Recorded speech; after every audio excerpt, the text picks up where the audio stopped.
Hello, everybody. Welcome to Pursuit of Relentless podcast. You have your host here, Alaina, and today we're going to change some lives. And I'm really excited about that. We have Jan Cavelle on the show today, and she is an expert in startups and helping people develop their business into the biggest, best possible thing that they can. She's also an author, Start for Success, The Entrepreneur's Guide to Startups. That's her second book, and I'm really excited for you guys to hear her story. Thanks for being here today, Jan. My pleasure. Looking forward to it. Yeah, I'm super excited to have you.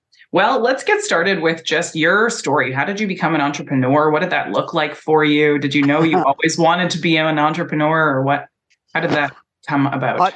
Sure. No, I very much fell into it by accident. I mean, I'd worked for myself doing odd bits and pieces and had some sort of very micro businesses with friends, just, really as a way of income, as a way of life and a bit of fun and, sort of trying to stay out of being employed too much.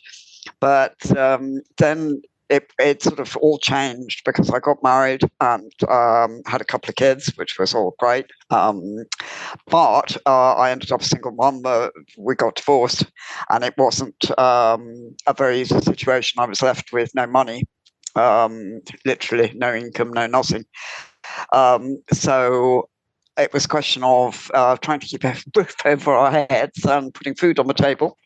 And I just wanted to be there for the kids, I thought about going out to work, and I was also rather worried that whether anybody would employ me because my skills weren't all that good. But even leaping over that little detail, I just thought I don't want to go out and leave them with a childminder. They've just gone through so much. That enough's enough. I want to do something around them. So I started doing something which I'd done in my sort of gigging days, which was selling from home and just lifting a phone and making sales. And that's really how I got into it, because I was literally making sales, got some ideas together of things I could sell, put them in a tatty leaflet, and my goodness, it was tatty. And just kept on lifting that phone and nagging people till they're bored, and it gradually took off, kept us off the streets. Yeah. And then it began to take off, and in fact, sort of some of the ideas I had for what I was going to sell weren't too bad, and so people started buying them. But we also had problems with production, so it ended up I went into manufacturing in a small way. And then before I knew it, that sort of side of things grew, and I ended up with a couple of factories and about 50 people working for me. Wow. All from a shelf on the stairs. So rapid growth, and a tumultuous ride with lots of problems, not least because of my ignorance. Yeah. So I know the pitfalls.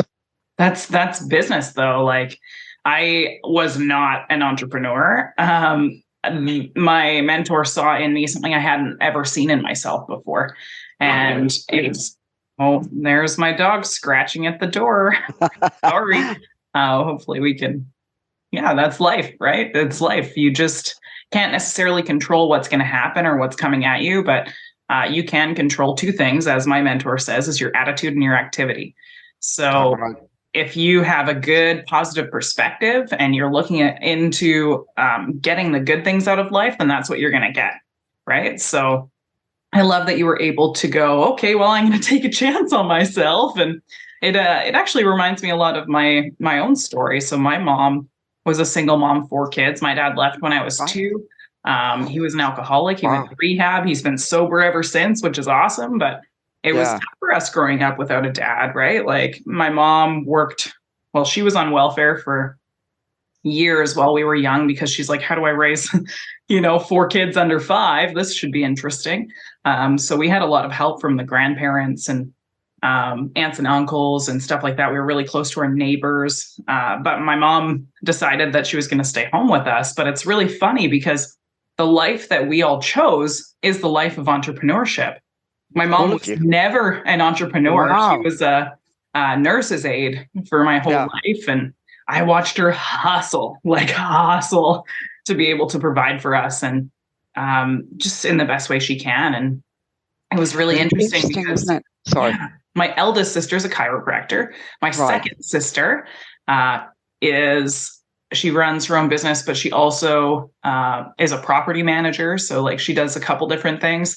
I'm Yeah. a financial advisor, podcaster, author, all that kind of stuff. And then my brother runs a carpentry company. So Oh, right. Okay. That's what I ended up getting into the joinery and stuff with my factory. So I know that one wow, well. You yeah, talk carpentry. it's so interesting. So Yeah. you never know what you're going to get, right? But I think when you take that leap of faith and you just go, hey, I'm going to try this and see how it goes, there's so much beauty that you can take out of that, whether it's a learning experience, a failure, a win, right? But yeah, how did that turn out for you? Well, it was a lot a sort of mixed time, you know. I mean, I was in the game for 20 odd years, had a few other small businesses before and after. And, you know, some of it was amazing. You know, I had opportunities and experiences I wouldn't have ever had from, I mean, for example, I got involved in promoting entrepreneurship because when I started, you know, there weren't all these TV programs of, you know, Shark Tank and all that, you know, and nobody had really heard of being an entrepreneur, and particularly in the schools. I mean, nobody discussed it as a career option or anything like that. And so the British government at that time was starting to campaign to make people aware of it. And I ended up working on a campaign with the EU to sort of just working with other EU countries, rather, discussing how we could get into schools, which we did, and universities and business groups, and making people aware that this was actually an option to Right? do, because a lot of us don't think we could possibly do it. And, you know, so we put it off. And I don't know if I'd have ever done it if it hadn't been pure desperation, you know. Right. You know, we think it would be a nice idea one day, but you know, we put it off. Yeah. So that was one of the things I got involved in, which I absolutely loved. You know, it was Yeah. amazing. I think that's a huge conversation to be had, is the education system and what we're teaching our kids. And the fact that, yeah, I am a Red Seal pastry chef turned heavy equipment operator. Well, I did industrial sales in between then, a couple other odd jobs, but like my main careers, I was a pastry chef, Red Seal pastry chef. So I chased my dreams. I was like, I'm gonna go be a baker, and it was awesome until it wasn't, right? I was like, what are we doing? Making people fat and giving them diabetes? Like this is not helping people, and including myself. So then I transitioned into industrial sales, and I got behind helping people save money on their inventory through the vending machine process and putting gloves and glasses and batteries and like consumable products in vending machines for people. And I loved it. I loved it. It was so fun. I got to have, you know, the customer experiences and stuff like that, but it was training me to do what I'm doing today, right? And then when I went into finance, I was, like you said, I was out of a job, right? Desperate. And I never thought in a million years I was going to actually like it, because I was, not taught that I could be an entrepreneur. Didn't even know the word entrepreneur. I couldn't spell it, you know. I had to Google it every time. I still can't spell it half the time, but anyway, we leap over that one. It was so funny. But then when I started in the financial industry, I was like, wow, this is different, you know, like working for yourself, having freedom. But that also comes with the 24-hour commitment to running your own business. And I think that's something a lot of people don't talk about, is the fact that when you own a business, it's like owning a job, right? That you have to be the one who's motivated to go do it. And you have to be the one to go, okay, what's my vision for this? What am I trying to create out of it? And I love that you said that you wanted to get into the schools, and you got into the schools, because that's what I've been doing as well, is like getting in there and going, hey guys, did you know you could be an entrepreneur? Did you know that you could be a financial advisor? You know, like there's people think that, oh, only financial advisors work at a bank. And I'm like, nope, that's not true. You know, so just giving people the knowledge and understanding of what's out there is so important. And something I'd love to ask you, I mean, is there still tremendous ignorance, particularly in kids, particularly girls, in finances? Because that's been shocking over here for so long. girls just aren't taught much about finances outside managing a household budget. Well, Is that still the case with you? Yeah, definitely. And there's so many people out here who it's like you deal with. So I just had one of my clients pass away, and it was like, okay, now my job isn't just to make sure her husband's okay, right? Yeah. It's to teach him how to run the family budget because it wasn't his thing, right? So now I have to go in and, help them even more because it's just one-sided, right? And I find that quite often. It's, oh, you got to talk to my wife, or, oh, you got to talk to my husband, or, whatever person is looking care of the finances. But I don't know, something that works really good for me and my husband, and I can't really give advice specifically on financial advice, but my husband and I have separate bank accounts. We have a joint account and we have our separate account, so we never fight about money, which is awesome. I was going to say, I think that's a secret of a healthy marriage, that one. But, actually being able to understand money is such an essential life skill for anybody, and yet the schools don't teach it. No, and what we do is we do quarterly net worth updates. So we have the mentality of net worth thinking, right? We're thinking about what our net worth is going to be in a year, in 5 years, in 10 years, and generationally what we're going to pass to our great grandkids, right? Not only financially, but wisdom, just like being able to go, okay, I want to inspire action through education, right? That's my little tagline.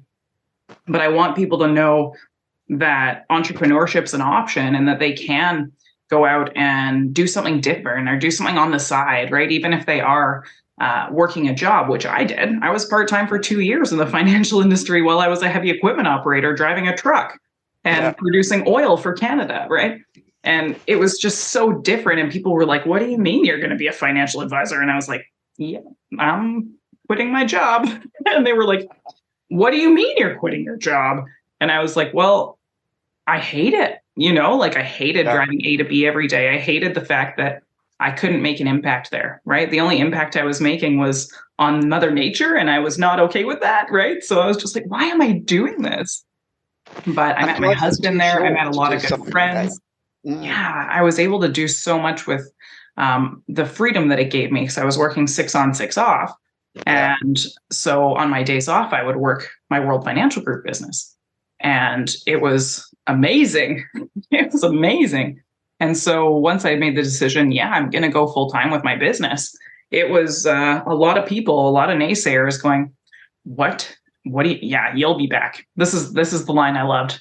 You'll be back. You'll miss the money.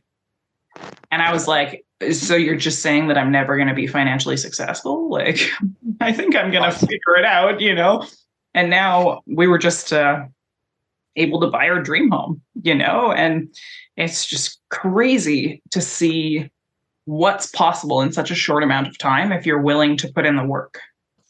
So true. And, I love the fact that you did the job and juggled with another, job while you got it off the ground, because, that's a very important point, and it scares people, and rightly so, but if I'm going to start my own business, how am I going to cope financially?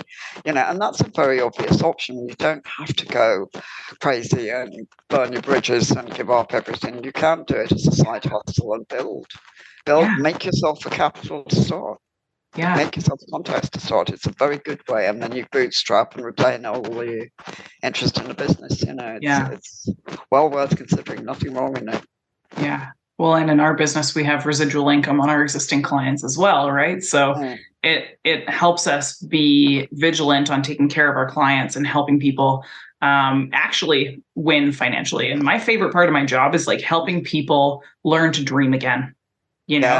And giving them the opportunity to think a little bigger than they thought, because people are so limited in the way that they think, because we're taught, go to school, get good grades, go and work until you're 65 and retire peacefully. That's what they say, or comfortably is the word that most people use.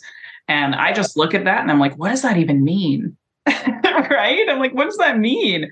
Comfortable. Comfortable is different to everyone, right? Maybe comfortable is living in the forest, or maybe comfortable is having like a city view from a high end tower building. I don't know. Like it's different for everyone. So I think when you're learning to dream and you're learning to have these conversations with your kids and you're like your family members and your coworkers and stuff like that, it's so powerful to just go, hey, here's what my vision is. And like for myself, oh, I just dropped it behind my desk. Well, that's good. I was going to show you. I have my top 25 list beside me all the time. Yeah. But now I get to go pick that up off the floor after. Anyways, it's like behind my desk now. I'm like, great. There we go. So I have my mission statement on one side of the paper. It's like my goals, right?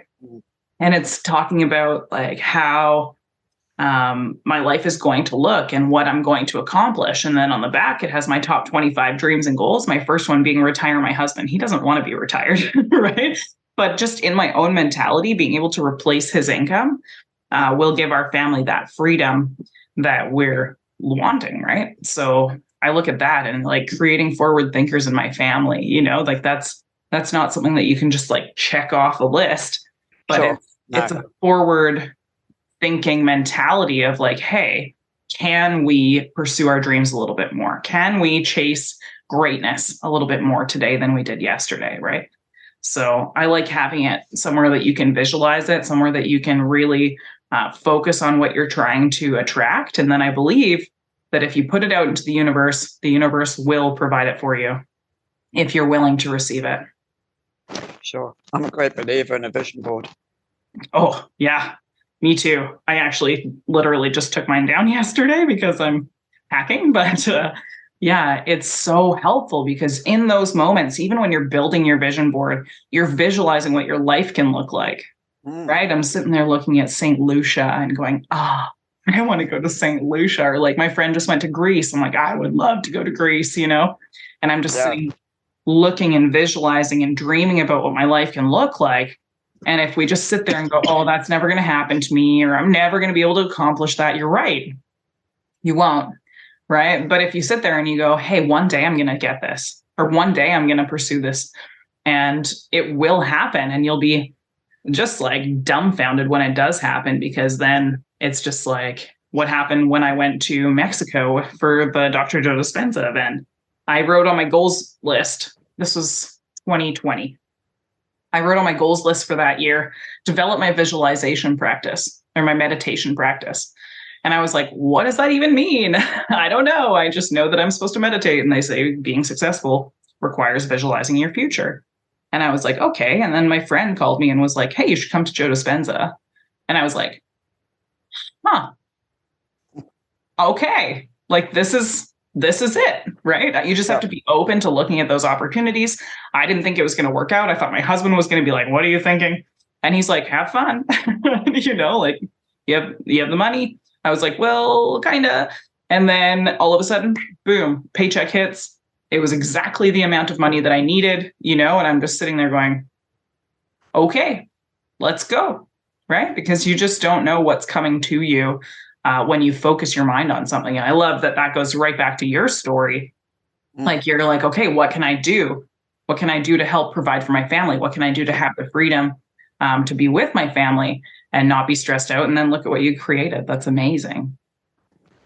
Of course, with growth, stress comes as well. But yeah, for the early years, it was great and that's one of the things about having your own business is you can control the size you grow to suit your life. You know, when the kids were very young, it would have been too stressful to grow too fast. You know, but usual thing, universe sort of was aligned, and an opportunity came along to buy out another supplier. Won't bore you with the whole story, but just at the moment where they were older, they'd got work school all the time, and you know, really rather bored of mum, and you know, wanting their own freedom and their own time, and I just had that bit more energy and time myself, you know, and I thought, yeah, that's the time to go for it. Yeah, that's the lesson right there. That's the time to go for it, is when it feels right.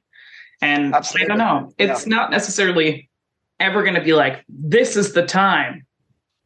You kind of just have to feel it. Said, not when other people tell you it's the time either. Yeah. Or more to the point, or more usually when other people tell you it's not the time.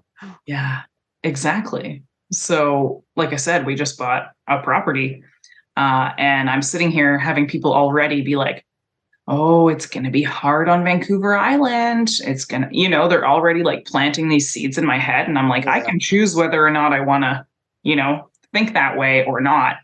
And it's just about being proactive and going, hey, I don't have to have the thoughts that you have. I can think differently about my experiences and what I've created already and what I've been able to continue to build through my agency. And I want people to chase their dreams, and everyone's going to have different dreams. So I don't know.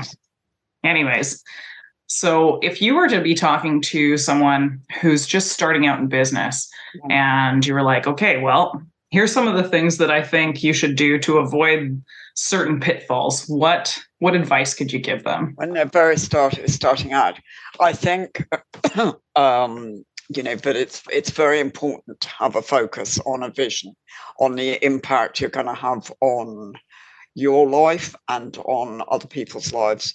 How are you going to make a difference by doing this business is important, because money for yourself is great, but of course it is.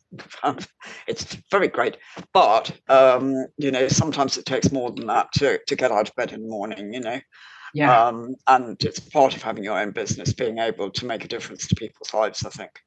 So that vision of what you want out of it and what you're going to do for other people, I think is really huge. I think where you're going is altogether with it, where are you going to take that business? If you want to stay working for yourself as a one-man band, or a part-time business or whatever, because that's what suits your life, that is fantastic. And don't let other people tell you should be doing something else. If you want to go crazy and launch a mega fast unicorn startup, that's fine too. Same thing. It's got to be right for you. Mm-hmm. And I think you wanted to find that in your own head, exactly what shape your dream looks like in business terms. Because without that clarity of vision, you're going to get yourself in a mess. Yeah. So I think, those things are really important. Why are you doing it? What exactly are you doing? What's the result of what you're doing? And I think you need to find those before you really get too far into it. Yeah. And like you said, like, whose life is it going to impact, right? Yeah. Whose life is it going to impact if I do it? And whose life is it going to impact if I don't? Absolutely. Yeah. I think that's one of the biggest takeaways that I got from one of my mentors a couple of years ago, is like going through my goals and going, okay, whose life is it going to change when I'm able to retire my husband? Mm-hmm. Right? Whose life is it going to change when I'm going to be able to buy my mom her dream house? Whose life is it going to change when I create forward thinkers in my family? Right? You never know what the impact of those conversations are going to be. But my hope is that I'm able to provide enough value so that people choose in their life to have a better life, or they choose to dream a little bigger, or they choose to have that belief in themselves a little bit more. Because when I first started in business, I didn't necessarily have that many people who were like, yeah, Alaina, go get it. My husband was like, yeah, you're clearly way happier, being an entrepreneur. But you should probably do that. And it's terrifying. It's terrifying. But at the same time, when, like I said, you've got that time to transition yourself over to being an entrepreneur full time, then I think that's a huge, huge takeaway that you can implement. But you don't always get that opportunity either, right? Like for me, the only reason that I met the company I'm with is because I was laid off from the oil sands. And it's really the only reason that I was in the position to even look at it as a career option. Like I'm a pastry chef, like I never thought in a million years that I'd go into the financial industry because I was stupid with money. But as Ed Milet says, you're most equipped to help the person that you used to be. Right. So if you are looking at yourself saying, I'm disqualified from helping these people because I was in debt, or because I was overweight, or because I didn't know what I was doing, it doesn't matter. Right. The fact that you have overcome those things and you've become this version of yourself means that you have the ability to teach other people stuff that you've learned, and then they can avoid those pitfalls. Right. Like you said, if you don't have a vision, where there is no vision, people will perish. Right. So it's so interesting to look at just like what you can create when you set your mind to it. So I love that. Thank you for that. And also, I think, sort of going on from the point you've just made, so many companies are started or founders start their companies because there's something that they can't find themselves, and they go, scratch their heads and think, well, sort of why can't I find that? There must be something, because everybody needs that, don't they? And they ask a few other people and they can't find it either.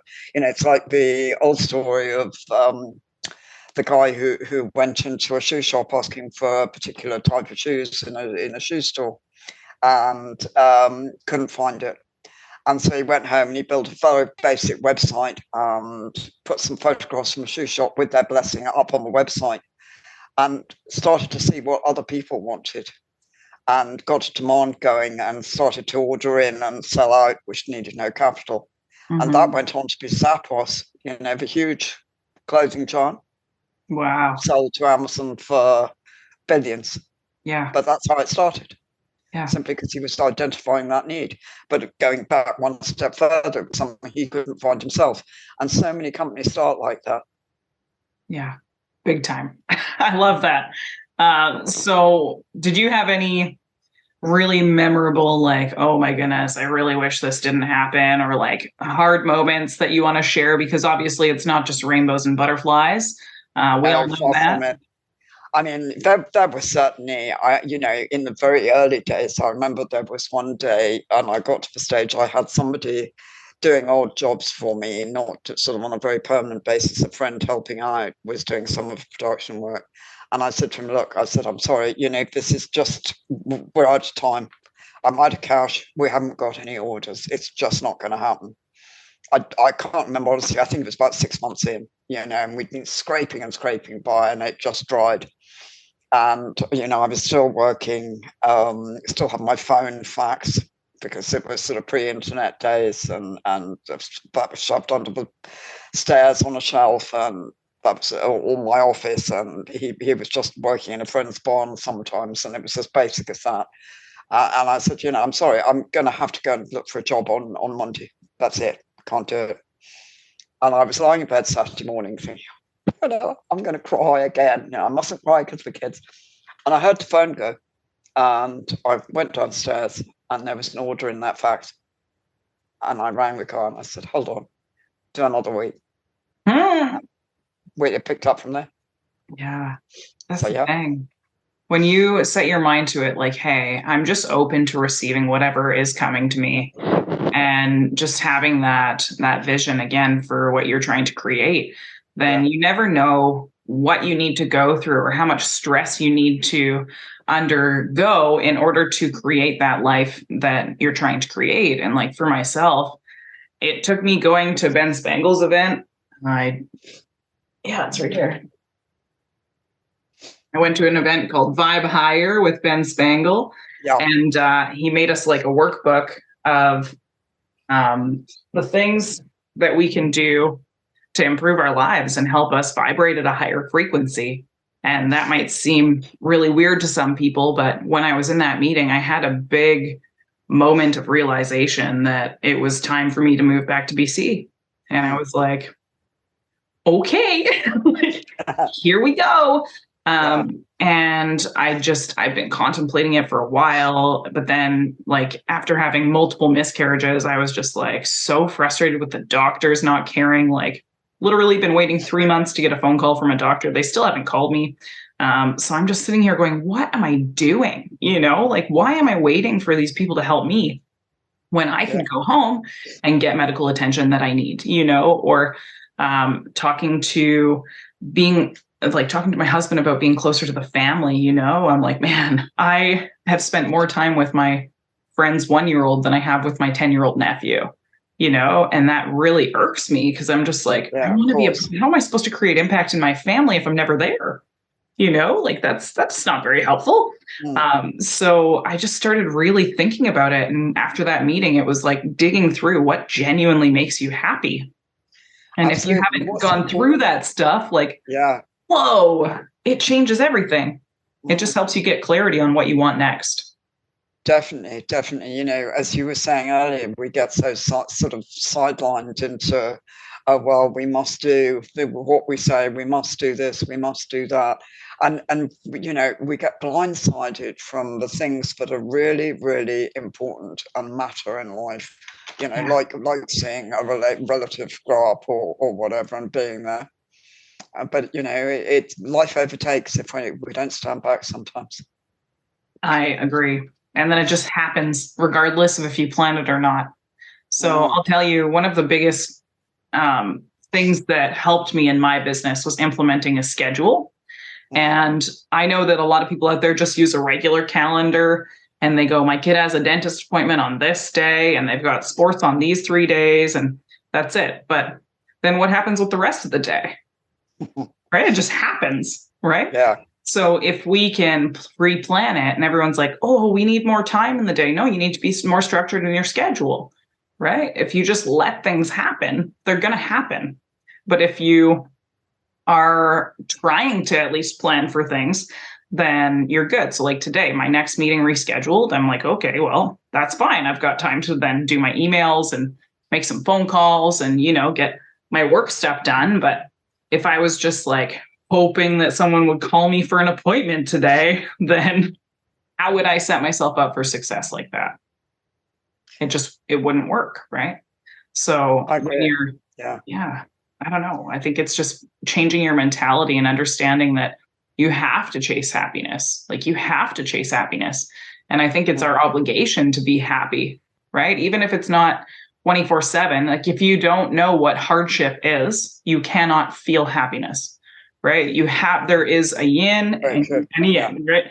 So you have to have both, but the goal is to be more happy than sad, right? So I made the decision for myself that I'm going to take my mental health really, really, really seriously and go back to where I feel like I'm fully supported and I'm home. I can be with my family. I can have people to take my dog when I need them to, or like come help me move some stuff around my house, never miss another birthday. I'm just so ecstatic. But how do you think that mental health impacts people's ability to function in business? Because I think that right now there's a lot of people struggling with it, and they could just use a little advice. I think it's not just people in business. I think everybody, as you say, is struggling to some extent or has struggled at different times since the world went crazy and one thing and another. And interestingly, actually, entrepreneurs are much more prone to mental health challenges than other people, by quite a fearsome percentage. That's well proven now. I think they've often had traumas in childhood, or their parents have been very broke, very similar to what you were describing with your mom. Always have huge upheavals, and they're conditioned to sort of fight back and cope and all these things which we try and do as an entrepreneur. But I think that's also dangerous, because it's all very well thinking that I've got to be strong and I'm an entrepreneur and da da da da. And there's an expectation on society, particularly on bigger businesses, that the founders are strong and can cope with everything and shut up and may look after all their team and everything else. And it's not right, and it's not realistic, because they're more at risk. They need to recognize that they are vulnerable, but we are all vulnerable. They are not Superman. And anybody in business, and build mental health into their agendas, just as, or mental health care, should I say, just as much as any physical health care. I think we're coming finally to understand that, and the two are so closely linked anyway to it. Our knowledge of physiology is growing and all those things. It's the effects of stress on the body. It's a huge topic, but I think it's really important, if you're in business, to think, I am an asset to this business, and therefore I've got to behave towards myself like I would to my car, like I would to my computer, whatever, and damn well look after it and get it serviced, and sort of all these things. Take it off for a nice drive and go look at some nature or whatever. Yeah. Well, I give people the advice all the time, like work it into your schedule. So if you know that you're tired at 3 o'clock in the afternoon, go for a walk. Yeah. Right? You will Nature's feel wonderful. energized, or take a nap, you know, like do a Absolutely. meditation at that time, do something that's Yeah. relaxing for you. And if you know that your active time, for myself, like I'm go, go, go in the morning. So that's when I clean my house. That's when I read my book. I walk my dog, I'll do all of the stuff that I want to get done in the morning. Because Yeah. then when I'm going into my afternoon, I don't have to worry about, oh, Alaina, you didn't read your book yet today. I'm like, oh, but my brain's too active for that now. Right. Yeah. So I think finding a good routine and a Very structure much around your so. day is extremely important. Absolutely. And as you Um, say, if you're a morning or night person and all those things. And I'm a huge fan of time blocking, yes. which I find huge, which if anybody's listening doesn't sort of know, hasn't come across that concept, that's, setting yourself half days or whole days on particular things. If you're generating business for your business, that can be Monday or whatever, but you don't worry about it on another day, answering emails Tuesday morning and Thursday morning, but again, you don't look at it the rest of the time. All Yeah. those sort of things on time blocking make a phenomenal difference. The amount you can achieve if you Mm-hmm. time block is just vast. You just have to sit down and work out, how long I need to spend on my accounts this, in a week, or how long do I take to organize this. Mm-hmm. It's a life changer. Yeah. Really efficient time blocking. Well, I have heard a quote one time, and I have no idea who said it, but it was so good. And it was this: busy people get shit done. And Yeah, yeah, it's like, I hate it when people are like, oh, I'm too busy. I'm too busy. I'm too busy. I'm too busy. Well, guess what? Ed Milet is busier than you, and he still finds time to do it. Right. yeah. And I'm looking at that going, there's people in the world who are 10 times busier than we are, and yet Oh, we yeah. think we're so busy, and I think it's just it's a crock of shit. Really, I'm like, come on. There's no way that you're that busy, and if you're that busy, that tells me that you probably haven't structured your schedule properly, I was or going to you say need you to may hire well be help. that busy, but then you've got a problem in not, in not organising and prioritising, right? Yeah, or delegating, right? That too. That too. Because you can hire out so many things nowadays, and there's so much stuff that you can take off of your plate if you're just willing to hire somebody. Absolutely.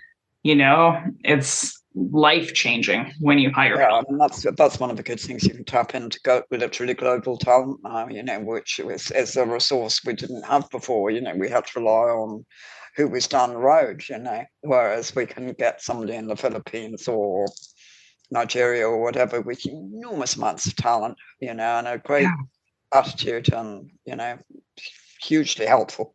big time. Yeah. Well, what other advice would you give someone who's like, okay, maybe talk about your book a little bit, right? Like, start for success, right? So Sure. when you literally don't have that vision for yourself, that you're like, oh, I'm not gonna be an entrepreneur. I'm gonna work this job forever. But then all of a sudden you have this thought, and you're like, maybe.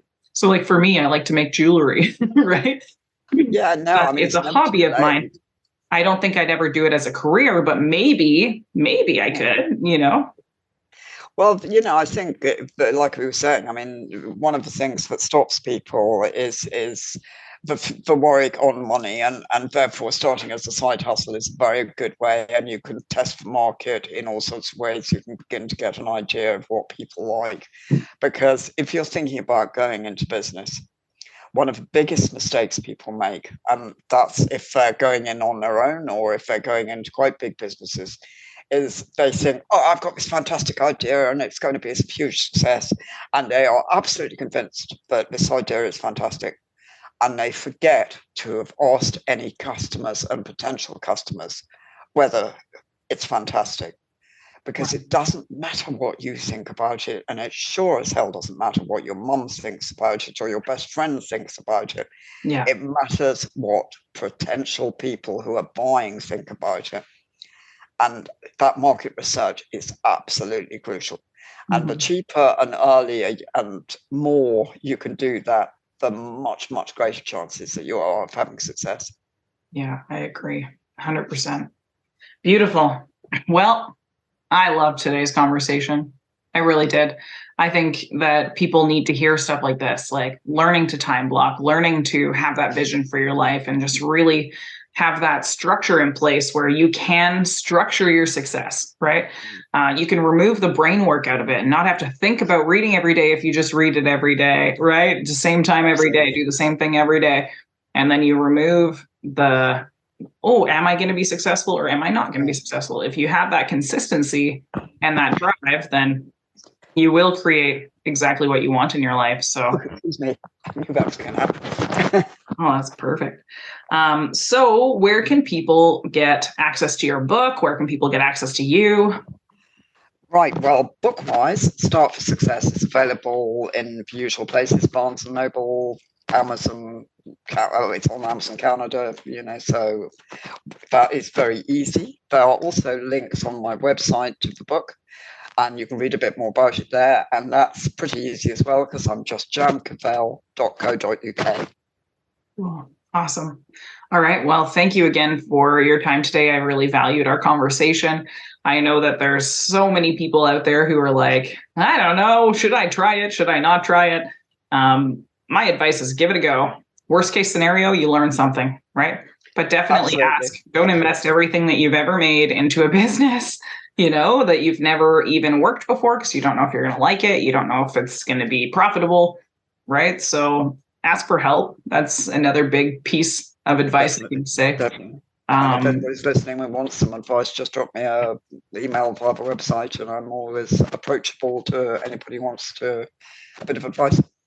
Beautiful. Awesome. Well, thanks again for today. I really enjoyed our conversation. And guys, if you got some value out of this conversation, we are a holistically grown conversational show, right? We want people to learn and grow and develop their skills through our podcast.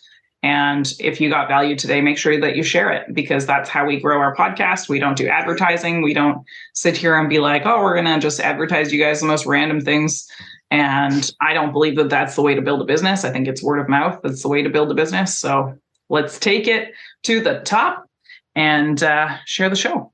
All right. That's it for today, guys. Pursuit of Relentless signing out.